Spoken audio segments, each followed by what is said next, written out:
I'm Sarah Starr, and this is your space weather forecast for the day. Good morning, good morning. How is the energy settling with you? Because our moon is now in Leo energy, yay. So lots of optimism, lots of confidence coming in today, lots of standing in your own uniqueness. Today is going to be a much lighter and a much brighter day. There is going to be a boost of playful, optimistic energy today, especially if you have any type of Leo placement in your birth chart. So today with our Leo energy, we are called to step into our own, to be confident within ourselves. And by doing that, we can step into a new path where we can start pursuing opportunities that are truly unique and truly important to you. Which doesn't sound so bad to me. I am always encouraging everybody to be just uniquely you all of the time. There's no need for you to fake it to make it. There's no need. You're perfect as you are. That's that Leo energy. Step into it. We have Venus and Pluto, and they are teaming up together. What does that mean? It means that they are going to start shining some light on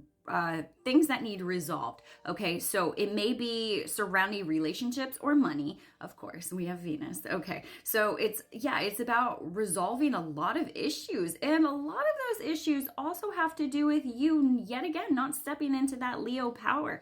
You need to be confident in yourself to be able to pick out this new plan or this new path that you're heading towards, and with that is going to bring a lot of growth and expansion. So your new path is going to involve, yet again, growth. It is going to involve a lot of improvement and a smoother transition in that direction. So if you're able to dissolve those past issues, you have quite a bright future. With Leo energy, it's really important, especially today because we're in it, it's really important to step into your own and listen to your heart. Leos are heart-centered. They have a massive heart chakra, massive.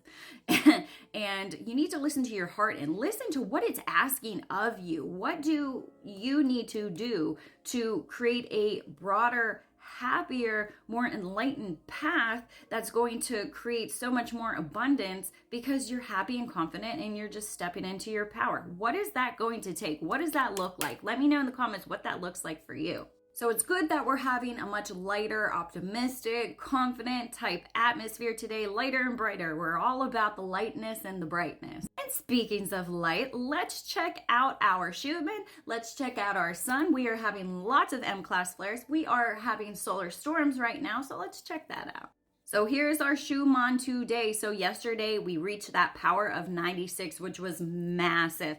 Thus, since our frequency has risen just a little bit, we are almost into that 816 range. It keeps going down and up, although it is going to keep going up today. I've noticed the trend in that today. That is the pattern, but we had so much light the other day. However, we did have storms yet again in Tomsk, Russia, and it has died down since the storms dissipated. So I think this also has a lot to do with those storms incrementing in that specific area, and that's why we had such a big bright spike. But that doesn't matter because we still have a lot of light that is coming in, and if you feel it, it's real. It's nighttime right now in Tomsk, Russia, so we aren't getting any light on our spectrum for our Schumann resonance, obviously, because you can't, you don't get spikes when it's dark. That's just not how it works. But anyway, so we're gonna have some clear skies there. We might, if we do get spikes Thursday and Friday, it's because we are getting some lightning. So we're gonna always take in consideration what the weather is like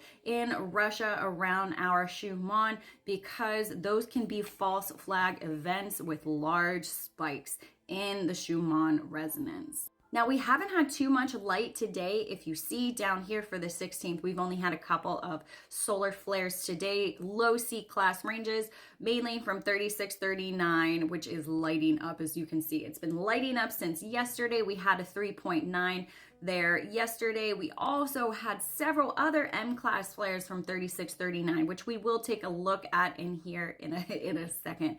But just think, last week the sun was so quiet, and now we are just peppered with all of these massive sunspot regions. They're not massive, but all of these sunspot regions on our sun. Here's a look at our sun today. We have 11 sunspots. Remember, we had like 3 last week. We had nothing. Now we are just peppered. And actually, the one that we thought was going to be massive turns out to be quite a skeleton over here of what it was. But we are going to look at 2 regions today. We are going to look at 3634 that is going to be heading off of our limb of our sun. And we're also going to take a look at this region right here, 3639, which has gained a magnetic complexity, and we have a lot of potential with that. Let's take a look. So this region is 3634. It has went down exponentially in sunspots. We are down now to 6 sunspots here as it turns off of the limb of the sun. We're getting C-class flares, obviously. M-class flares is 30%. X-class flare is a probability, and the proton level is up on this region. So we do have a slight chance of reaching those S1 solar radiation storm levels because of the amount of protons on this sunspot region and the one I'm going to show you. This region is 3639. It has gained a beta and gamma complexity. Proton level is at a 9%. So yet again, we have that slight chance of having a proton solar event, a minor one at that, but it is at 240 here with size. It is getting bigger, and we have a 10% chance of having an X-class flare from this region, and it's brand new on the sun. We have quite a bit of days along with this region. M-class flares we are getting, C-class flares we are getting. The number of sunspots has been steady, so we're just going to monitor this, but the percentage has went up a lot more than expected for this region. So we will see in the next couple of days as it conforms new configurations what this region is going to do, and within the next 3 to 4 days it will be Earth facing, so we really need to keep an eye out on 3639. And this area right here is where we have our coronal hole, and it will be Earth facing. It already pretty much is Earth facing right now. And remember, our more active region is right up here, 3639 that I just showed you. So it is just above that coronal hole, sending those steady streams. And this is going to increase our solar winds today because it is Earth facing. Here's a look at our 3-day geomagnetic forecast, starting with today and ending with April 18th. We are going to be in those KP4 solar wind levels, not quite reaching a G1 geomagnetic storm, although there is a slight possibility that we could slip into that, but it's not really a big potential. However, yet again, that can always happen, but it's going to pretty much remain quiet. Now you will feel the energy that is going to be coming in because it's a little higher than what we have previously had.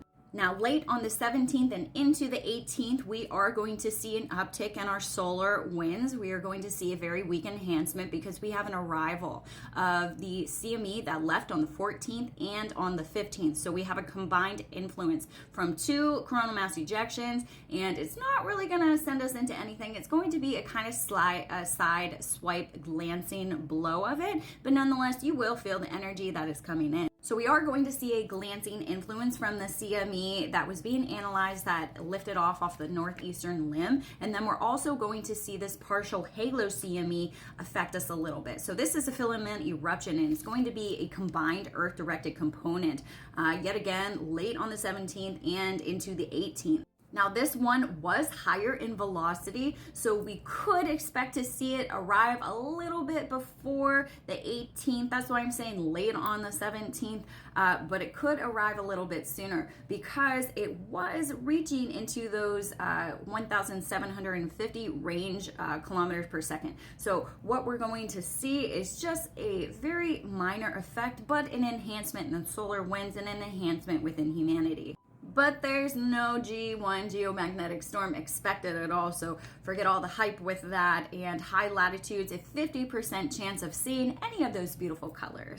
So this is turning out to be a brighter and lighter day, not only because we're getting several solar flares from our sun, but we have the potential for an X-class flare, and we have the potential for a solar radiation storm. So let's make the most of today. Let's make the most of the Leo energy. Step into yourself. Don't be a dick to anybody. Step into your heart space. Be the awesome person that you are. Protrude that out and inspire others. If you are called to rest, rest is needed. If you are called to explore yourself or do something new or something that is going to make you shine even brighter, I would suggest doing it. Leo energy is always unpredictable and a little impulsive, but that's okay because Leo energy always means well. Let me know in the comments how you're feeling. Love ya.